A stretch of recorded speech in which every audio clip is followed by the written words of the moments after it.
I thought I had it all figured out. 20 years, that's how long we'd been married. 20 years of building something I believed was unshakable. We met when we were 23, two kids who didn't know anything about life except that we wanted to face it together. She had this laugh that could fill a room, this way of looking at me like I was the only person who mattered. I fell hard. We both did.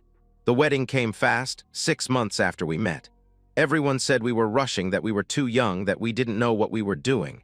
But we didn't care. We were in love, and that felt like enough.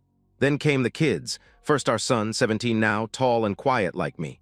Then our daughter, 15, sharp-tongued and fiercely protective of the people she loves. They were everything. And I worked my ass off to give them everything, too. I climbed the corporate ladder, pulled 60-hour weeks, missed soccer games and dance recitals because someone had to pay for the 4-bedroom house in the suburbs, the private school tuition, the family vacations to Disney and the beach. I wanted them to have what I didn't growing up: stability, comfort, opportunity. And I wanted her to have the life she deserved. She never had to work a single day. She stayed home, raised the kids, kept the house. That was the deal. That was our life. And I thought she was happy. I thought we were happy. But somewhere along the way, things shifted. It was subtle at first, so subtle I convinced myself I was imagining it. She stopped kissing me goodbye in the mornings, stopped asking about my day, started spending more time on her phone, always angled away from me, always quick to lock the screen when I walked by. When I'd reach for her hand, she'd pull away. When I'd suggest a date night, she'd sigh and say she was tired. I told myself it was just a phase. Marriage gets monotonous after 20 years, right? We weren't 23 anymore. We had responsibilities, stress, kids who needed us. Maybe she was just overwhelmed. Maybe I wasn't paying enough attention. Maybe I needed to try harder. So when she came to me on a Tuesday evening and said she needed a break, I didn't hesitate. A girl's trip, she called it, speaking softly as we sat on the couch. Her and a few close friends heading up to some resort town a couple hours away for the weekend. She said she was feeling burnt out, suffocated by the routine, that she needed to reconnect with herself. She needed space to breathe, to remember who she was outside of being a wife and a mother. I just need some me time, she said, her voice soft and pleading. Just a weekend, please. I didn't even think twice. Of course, I told her. You should go, you deserve a break. I encouraged it. I wanted to be the supportive husband, the understanding partner who didn't make her feel guilty for needing a break. I even helped her pack that Thursday night. That Friday morning, she kissed the kids goodbye, gave me a quick hug, and walked out the door with her suitcase and a smile on her face. I stood in the driveway and watched her drive away, telling myself this was good for her, good for us. I had no idea. I just watched my wife leave to spend the weekend with another man. That Friday night, I sat on the couch with the kids, scrolling through takeout menus, trying to fill the strange emptiness that had settled over the house. She'd only been gone a few hours, but something felt off. Wrong. I kept glancing at my phone, waiting for a text that never came. The kids didn't seem to notice. My son was upstairs gaming with his friends. My daughter was curled up beside me, half watching some reality show, half scrolling through her own phone. I told myself I was being paranoid. She was fine. She was with her friends. She was recharging. But deep down, in a place I didn't want to acknowledge, I knew something had changed. I just didn't know how bad it was yet. Saturday dragged. I woke up to an empty bed, made breakfast for the kids, tried to distract myself with chores and errands. But my mind kept wandering back to her. Was she having fun? Was she thinking about us? Did she miss me at all? By mid-afternoon, the kids were getting restless. My daughter was sprawled on the couch complaining about being bored. My son had been in his room all day. The house felt too quiet, too still. I was scrolling through my phone for the 100th time when the idea hit me. Why not surprise her? It seemed perfect. Romantic, even. I'd drive up to the resort with the kids, bring flowers, maybe take her out to dinner. Show her I cared. Show her I was thinking about her. Maybe it would remind her of the early days when I used to surprise her all the time. Hey, I called out to the kids. How would you guys feel about taking a drive up to see Mom? My daughter's face lit up. Really, like surprise her? She asked excitedly. Yeah, what do you think? I replied. Yes, she's gonna freak out, she said, already off the couch, running upstairs to tell her brother. Within 20 minutes, we were in the car. The kids were excited, buzzing with anticipation in the backseat. My son kept joking about how shocked she'd be.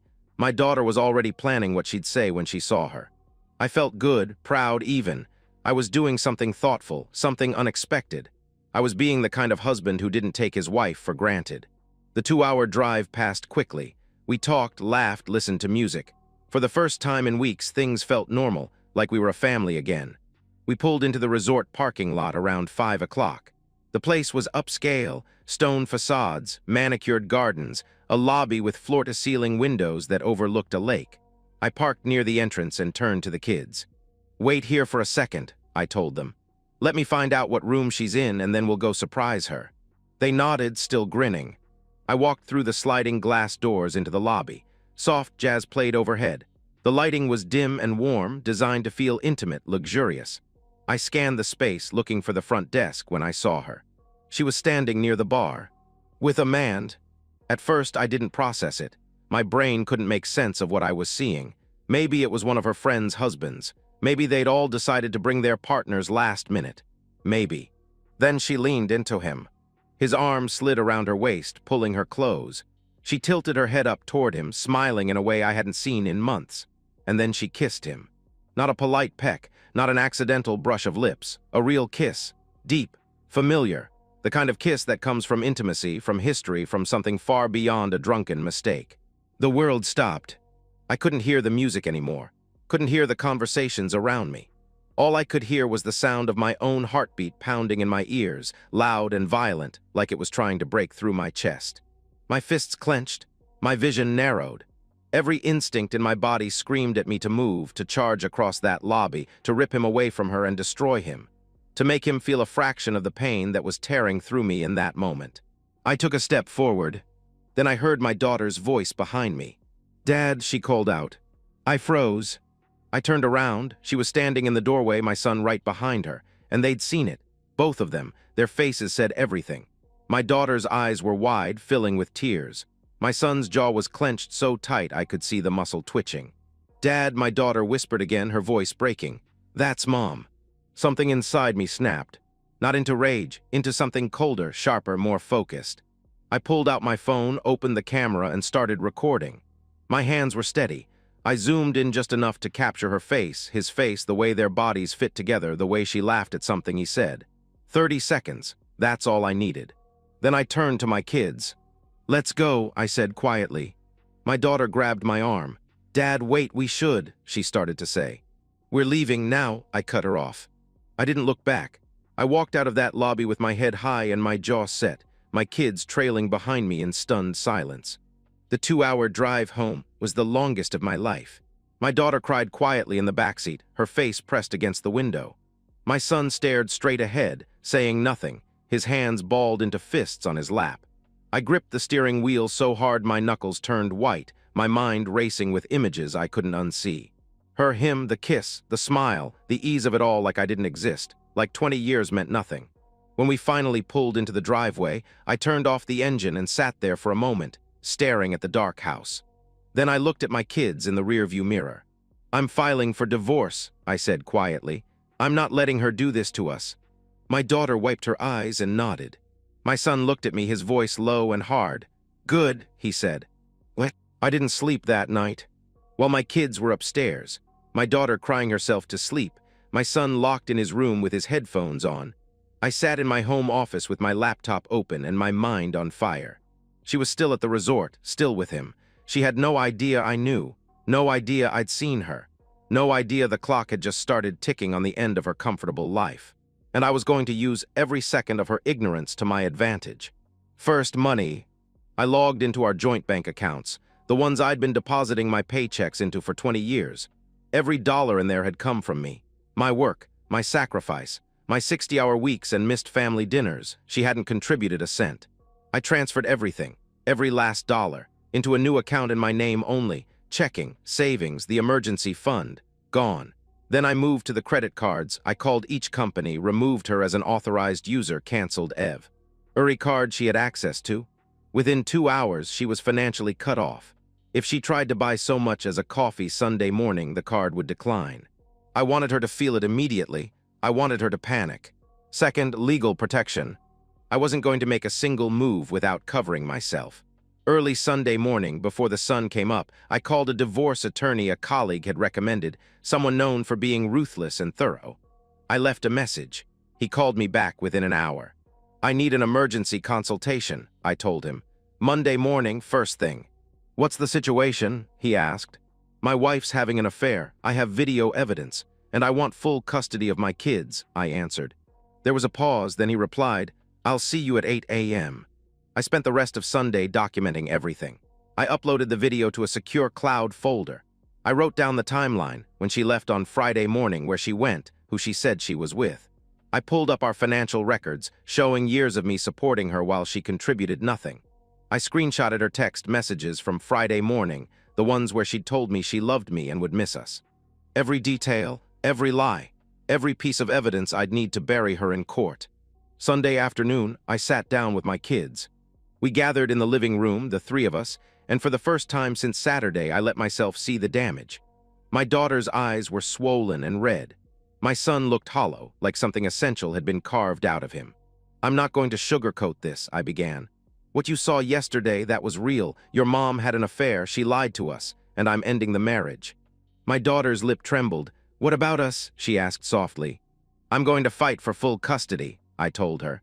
You won't be forced to see her if you don't want to. You won't be forced into a relationship with her. That's your choice. I don't want to see her, my son said, his voice flat and cold. Not ever. My daughter hesitated, then nodded. I don't either, not right now, she added quietly.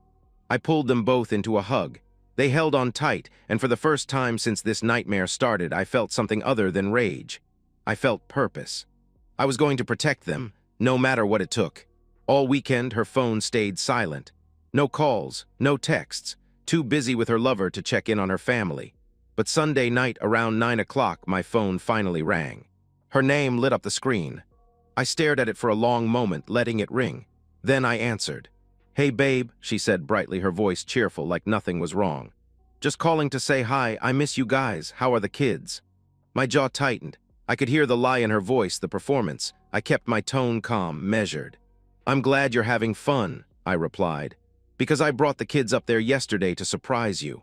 Silence. And we saw you, I continued. We saw you kissing him. More silence. Then frantically she stammered, Wait, what? No, babe, that wasn't. I don't know what you think you saw, but... I recorded it, I cut her off. I have video, the kids saw it too. They're done with you. Her voice cracked. Please let me explain, she begged.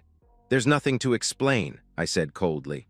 I've canceled all the cards, I've pulled my money out of the accounts. I've already spoken to a lawyer, don't bother coming home. You can't do this, she cried, her words tumbling over each other. Please, just listen to me. I just did. Goodbye, I said and hung up. 10 seconds later, my phone started buzzing with texts. I ignored the first few, then I opened them. Please, you don't understand. It was a mistake. I was confused. It didn't mean anything. You didn't see what you think you saw. That wasn't me. I stared at that last message for a long moment. Then I opened the video. I hit send. Her response came a minute later. No more texts after that. What? Monday morning, 8 a.m. sharp, I walked into the law office. The attorney was exactly what I'd hoped for, mid-50s, sharp suit, no-nonsense expression. He shook my hand, gestured to a chair, and got straight to business. Show me what you have, he said. I pulled out my phone and played the video. He watched without expression, his eyes focused, professional. When it ended, he leaned back in his chair and nodded. This is clean, clear, undeniable, he said. You've got everything you need. What about custody? I asked. With this evidence and your financial contribution to the household, full custody is very likely, he explained. Especially if the kids are old enough to express their preference to the judge. How old are they? 17 and 15, I answered. Perfect, he replied.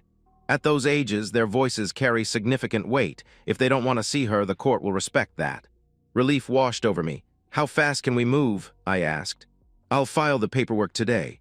He said, she'll be served by the end of the week, but I need to warn you. He leaned forward, his expression serious. She's going to fight this. She's going to beg, manipulate, maybe even threaten. Stay strong. Don't engage emotionally. Let me handle it. I nodded. I'm ready, I told him.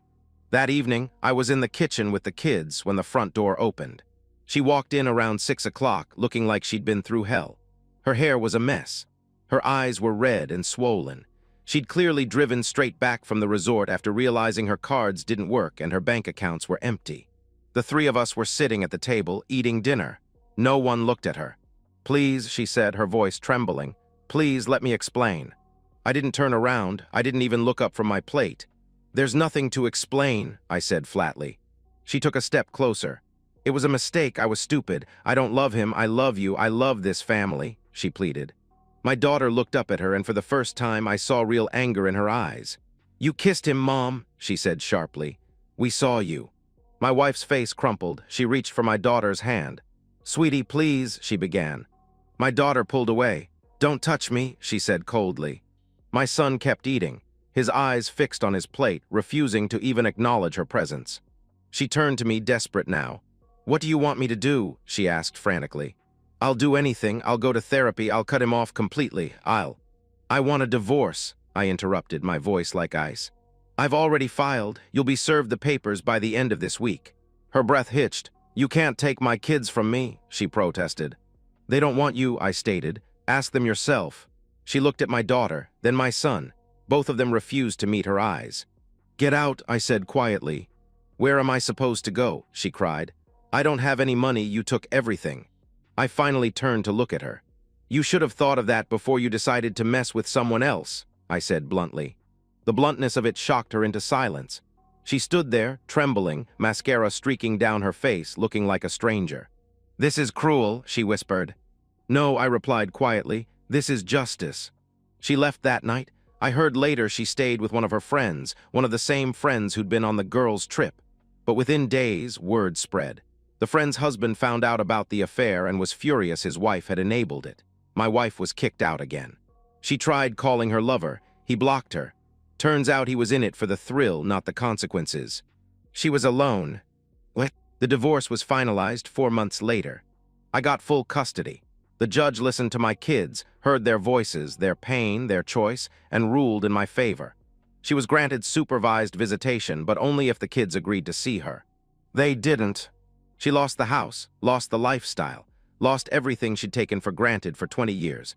Because she'd never worked a day in her life, she had no resume, no skills, no marketable experience.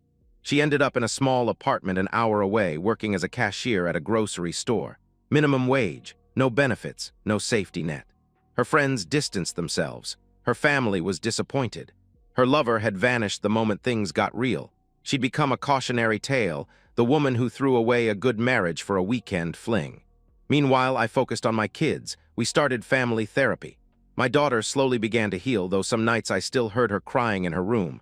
My son threw himself into basketball, channeling his anger into something productive. They didn't talk about their mother much. When they did, it was with a strange mix of anger and indifference. She'd become a ghost in their lives. As for me, I didn't feel victorious. I felt empty. I'd done what I had to do, protected my kids, stood up for myself, refused to be disrespected. But the marriage I thought I had, the life I thought I'd built, had been a lie, and that realization haunted me more than the affair itself. How long had she been unhappy? How long had she been planning this? Had she ever really loved me, or had I just been convenient, a provider, a safety net, someone to build a life with while she waited for something better? I'd never know, and I'd stopped asking. 6 months after the divorce was finalized, she called me. I almost didn't answer, but something made me pick up.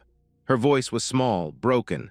"I just wanted to say I'm sorry," she said quietly, "for everything." I didn't respond right away. Then quietly I replied, "I know." "Do you think," she hesitated, "do you think the kids will ever forgive me?" she asked. "I don't know," I answered honestly. "That's up to them." She started crying. "I ruined everything," she sobbed. "Yes," I said simply, "you did." She hung up. I sat there in my living room, staring at the phone, thinking about the 20 years we'd spent together. The good times, the bad times, the moment it all fell apart. I didn't regret what I did, but I didn't feel good about it either. I just felt finished. People ask me if I regret how I handled it, if I think I was too harsh, if I should have given her a second chance. The answer is no. She didn't cheat on me once in a moment of weakness. She planned it. She lied.